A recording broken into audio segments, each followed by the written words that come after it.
कक्षा 3 की पाठ्यपुस्तक हमारे आसपास का 5वां पाठ छोटू का घर।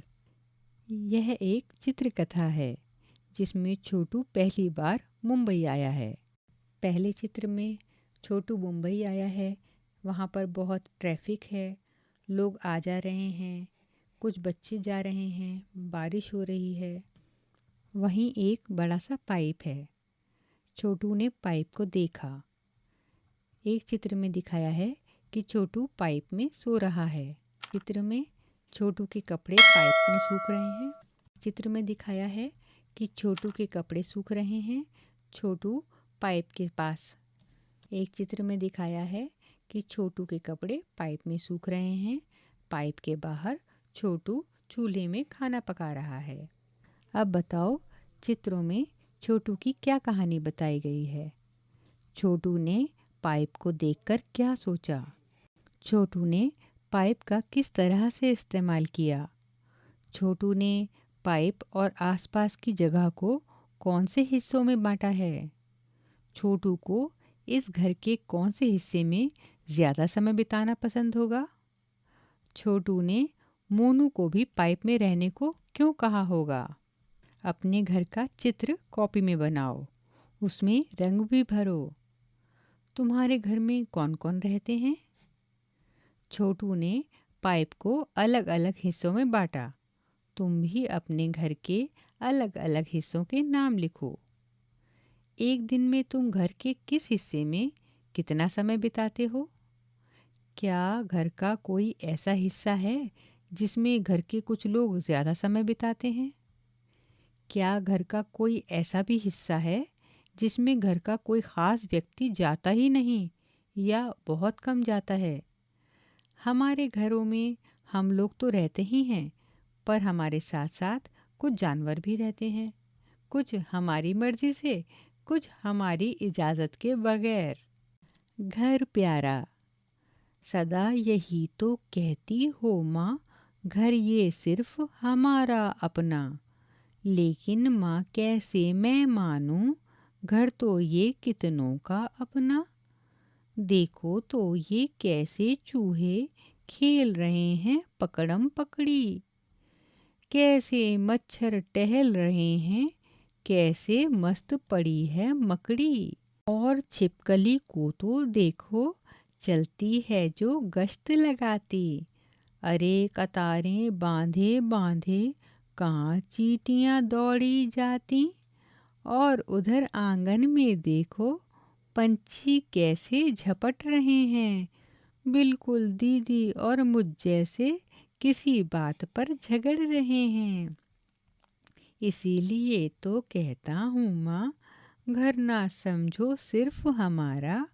सदा सदा से जो भी रहता, सबका ही है घर ये प्यारा। क्या आप जानते हो, चूहों में देखने की क्षमता कम, लेकिन सूंघने, छूने और स्वाद वाली क्षमताएं बहुत ही तीव्र होती हैं। ऐसे दो जानवरों के चित्र बनाओ जो हमारी मर्जी के बिना हमारे घर में रहते हैं। उनके चित्र में उनका नाम भी लिखो। क्या तुम अपने घर को साफ रखते हो? कैसे? तुम्हारे घर में सफाई का काम कौन कौन करता है? तुम सुबह शौच के लिए कहाँ जाते हो? क्या तुम अपने घर या घर के आसपास किसी शौचालय का प्रयोग करते हो? उसकी सफाई कौन करता है? तुम शौचालय की सफाई में किस तरह मदद करते हो? टॉयलेट का उपयोग। सिम्मी ने देखा कि उसका दोस्त बिल्लू अचानक ठीक महसूस नहीं कर रहा। वो उससे बात भी नहीं कर रहा।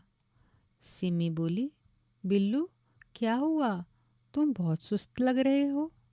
बिल्लू बोला, मुझे नहीं पता टॉयलेट कैसे इस्तेमाल करना है। हमेशा की तरह हीरा मैडम मुझे फिर से टॉयलेट ठीक से ना इस्तेमाल करने पर डांटेंगी। सिम्मी बोली, तो फिर तुम टॉयलेट का प्रयोग ठीक से क्यों नहीं करते? बिल्लू, मुझे डर है कि मैं टॉयलेट में गिर जाऊंगा। सिम्मी बोली, अरे ये कैसी बातें करते हो? अब मुझे पता चला कि तुम और तुम्हारे जैसे मेरे कई दोस्त टॉयलेट का सही इस्तेमाल ना करके उसे गंदा करते हो। तुम्हें डरना नहीं, बल्कि ज़िम्मेदार बनना चाहिए। कैसे बन सकते हैं हम ज़िम्मेदार?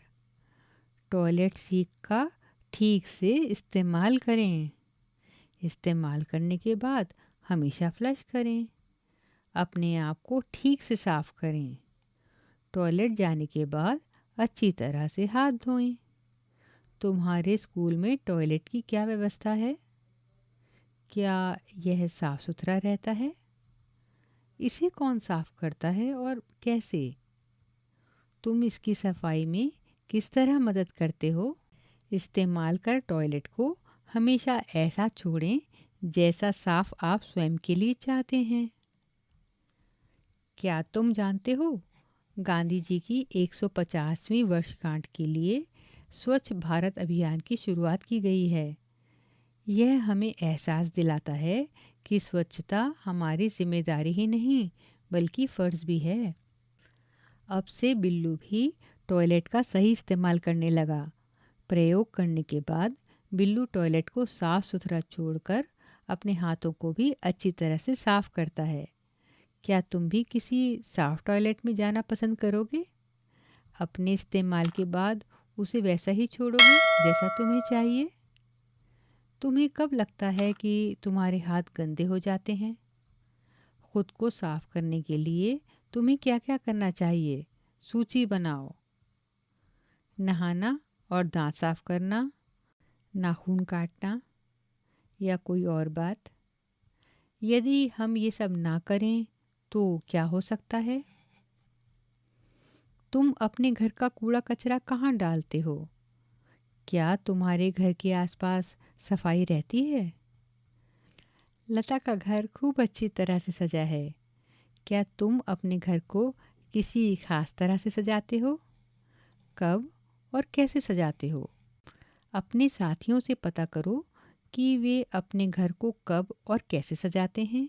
तुम अपने घर को किन-किन चीज़ों से सजाते हो? उनके नाम लिखो। अभी आप सुन रहे थे कक्षा 3 की पाठ्य पुस्तक हमारे आसपास का 5वां पाठ।